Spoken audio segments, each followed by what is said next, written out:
Bonjour mes chers élèves, j'espère que vous allez bien.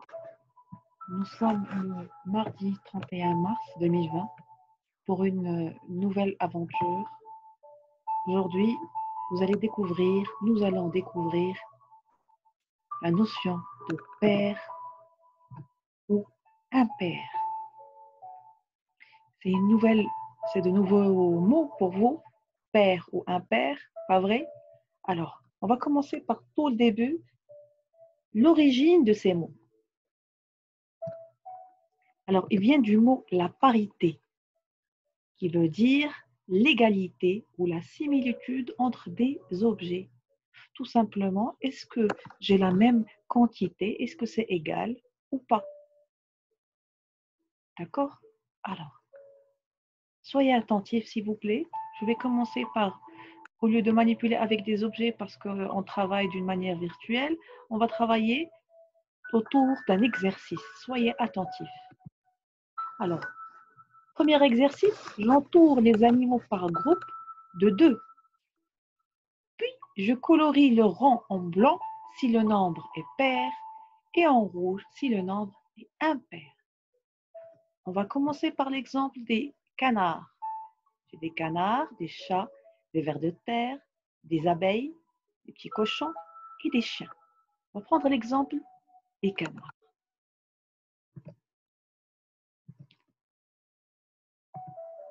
Alors, voici mes 4 canards. 1, 2, 3, 4. Disons que je choisis un de mes élèves et je lui donne 1 et je garde 1. Je lui donne un autre et je garde 1. Donc, j'ai fait un groupe de 2 chacun. Donc, tu as eu 2 pour toi et 2 pour moi. Vous suivez?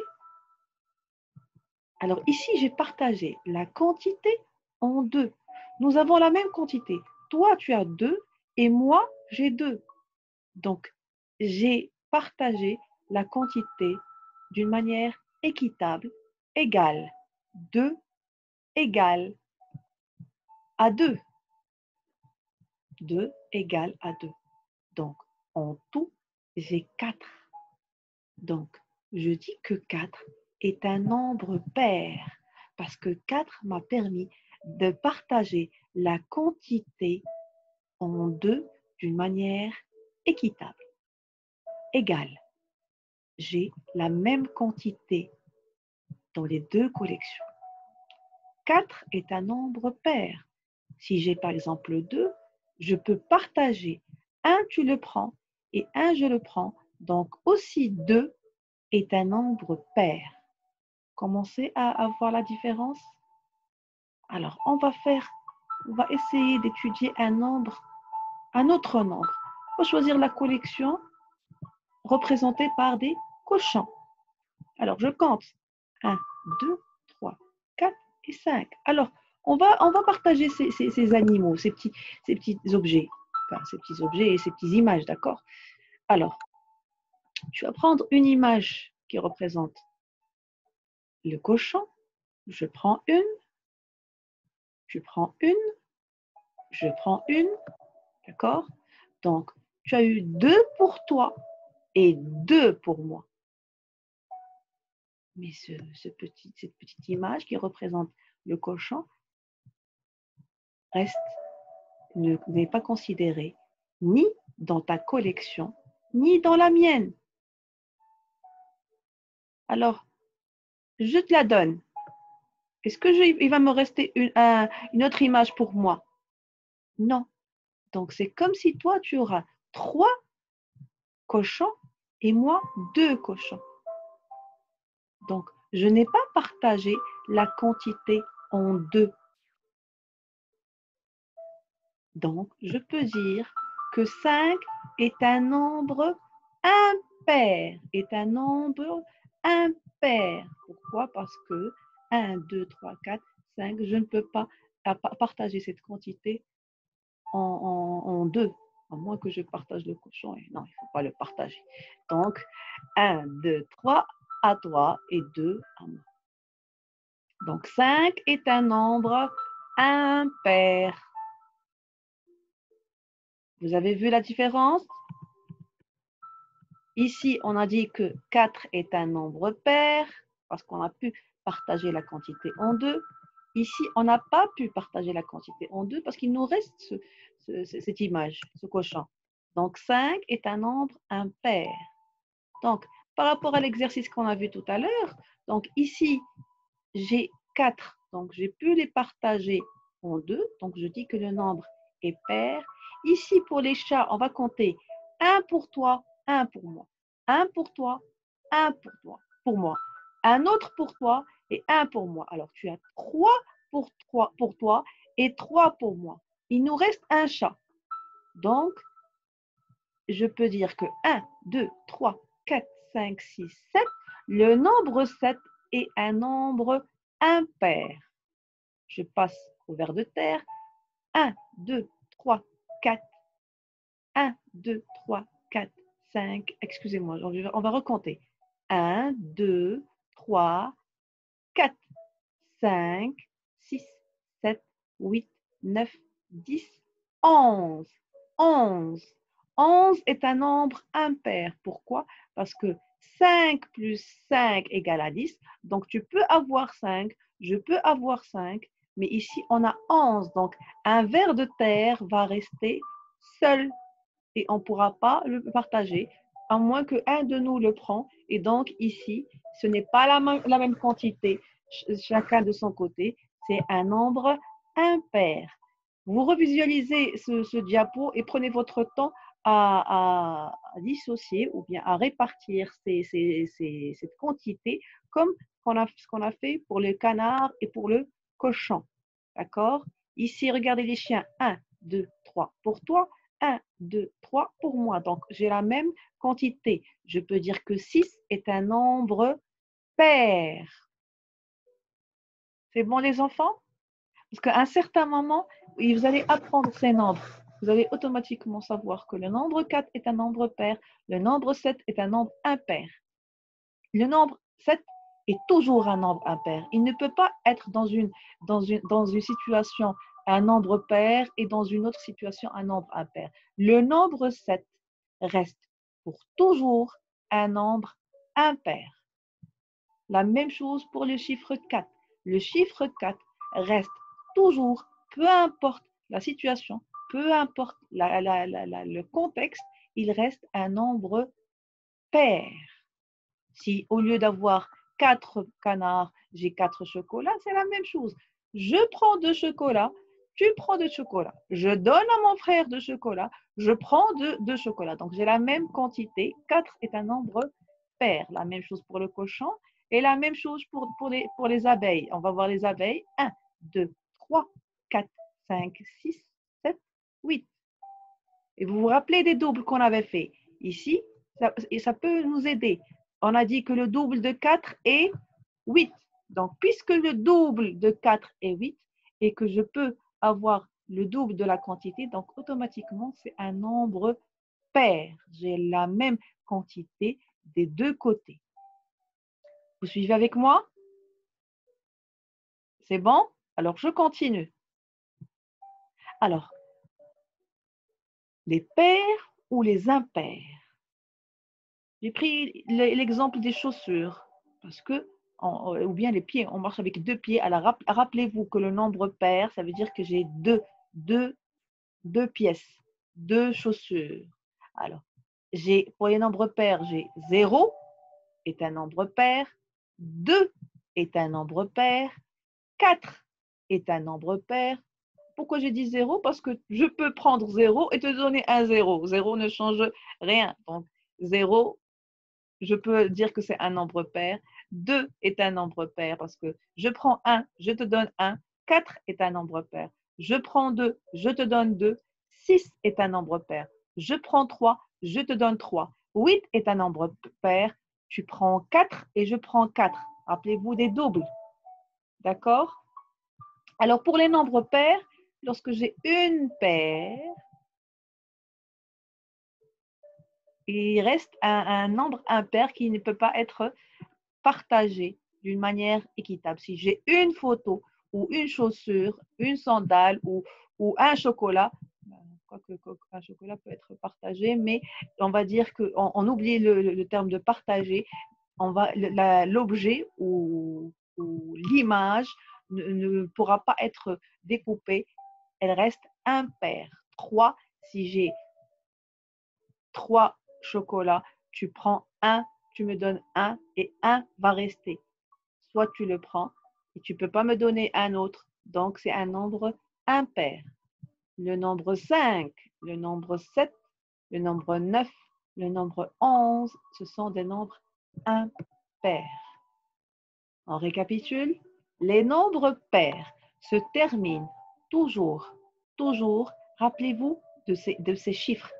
Je veux, s'il vous plaît, que vous visualisez et que vous mémorisez. Parce que ces nombres ne changent pas.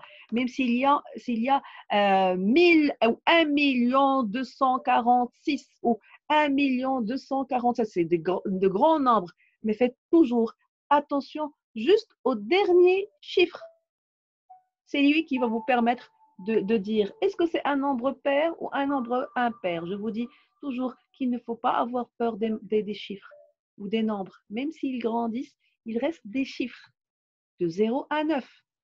Juste qu'ils sont beaucoup tout simplement. Par exemple, j'ai 54 parce que j'ai 2 chiffres. 54, c'est un nombre, mais qui est composé de 2 chiffres. Et puisque je sais que le chiffre 4 est un nombre pair, donc je peux dire que 54 est un nombre pair. D'accord? Parce que le nombre pair se termine toujours par 0, comme l'exemple que je vous ai donné 10, par 2, comme par exemple 32, 4 comme 54, 6 comme 56, 8 comme 78. D'accord? Donc, lorsqu'il se termine par 0, 2, 4, 6, 8, je dis que ce sont des nombres pairs. Ce qui me reste, il me reste le chiffre 1, 3, 5, 7 et 9. Alors, lorsque j'ai un nombre qui se termine par 1 ou 3 ou 5 ou 7 ou 9, je dis que c'est un nombre impair. C'est un nombre impair. Prenons l'exemple de 5, c'est un nombre impair. L'exemple de 11, il se termine par le chiffre 1, donc je dis que 11 est un nombre impair. 23, c'est un nombre impair. Pourquoi? Parce qu'il se termine par le chiffre 3. 65, c'est un nombre impair. Pourquoi? Parce qu'il se termine par le chiffre 5. C'est bon? 9, si j'ai 69, ben c'est un nombre impair parce qu'il se termine par le chiffre 9. C'est simple, les nombres pairs, 0, 2, 4, 6, 8. Les nombres impairs se terminent par 1, 3, 5, 7, 9. Si vous avez remarqué que pour les nombres pairs, c'est comme si je fais 0 plus 2, 2, 2 plus 2, 4, 4 plus 2, 6, 6 plus 2, 8. Parce que 2 me permet, je scinde mes collections par des groupes de 2. C'est bon les enfants? J'espère que je ne fais pas vite. Je veux que vous assimiliez, juste suivez avec moi. Je répète l'information pour que vous la mémorisez. Alors, je continue. Alors, pour t'entraîner, j'ai une fiche numéro 14 le mardi. Je vous ai donné une fiche à faire pour le mardi 31 mars 2020. Je colorie le nombre pair. Alors, je vous ai donné une frise numérique de 38 jusqu'à 51, 38, 39, 40, 41, 42, 43, 44, 45, 46, 47, 48, 49, 50 et 51. Je colorie le nombre pair. Je passe à l'exercice 2. J'écris un nombre impair dans la case, et je dessine le nombre de billes correspondant. Écris un nombre pair dans la case et dessine le nombre de billes correspondant. Ensuite, j'entoure l'intrus dans chaque ensemble. l'intrus dans chaque ensemble. Alors ici, je vous ai donné 20, 12, 8, 16, 4 et 7. Il y a un intrus. Il ne fait pas partie de la famille, ou bien la famille des nombres pairs ou la famille des nombres impairs. Ici, 20, c'est un nombre pair. 12, c'est un nombre pair. 8, c'est un nombre pair. 16, c'est un nombre pair. 4 est un nombre pair. Pourquoi? Parce que je peux partager tous ces nombres en deux, par des groupes de 2. Alors, qu'est-ce qu'il me reste? Il me reste le chiffre 7. Est-ce que je peux dire que c'est un nombre pair? Bien sûr que non, c'est un nombre impair. Donc, j'entoure l'intrus dans chaque ensemble. Je fais la même chose dans les autres collections, dans les autres ensembles. Je relis à la règle, s'il vous plaît, à la règle, à la règle, à la règle. Comme ça, on s'entraîne aussi à tracer à la règle. Seulement le nombre pair. Alors, je commence par 1 et ainsi de suite. Je trace, je trace, je trace, je trace, je trace. Mais je trace que les nombres pairs. Je ne trace que le nombre pair. D'accord? Donc, je ne vais pas commencer par le chiffre 1 qui est un nombre impair. Je vais commencer par le chiffre 2 et je cherche. Alors, je vais sauter le chiffre 3 et passer au chiffre 4 parce que 3 est un nombre impair. Concentrez-vous. Mémoriser les nombres pairs et les nombres impairs pour que je puisse travailler doucement, en me concentrant et doucement. Alors, dernier exercice, je relis la règle seulement les nombres impairs. Tout à l'heure, c'était le nombre pair, maintenant, c'est le nombre impair. Ici, nombre impair, je vais commencer par le chiffre 1. Je saute le chiffre 2 parce que c'est un nombre pair et je passe au chiffre 3 qui est un nombre impair. D'accord? Voilà la séance d'aujourd'hui. J'espère que vous avez assimilé la différence entre un nombre pair et un nombre impair.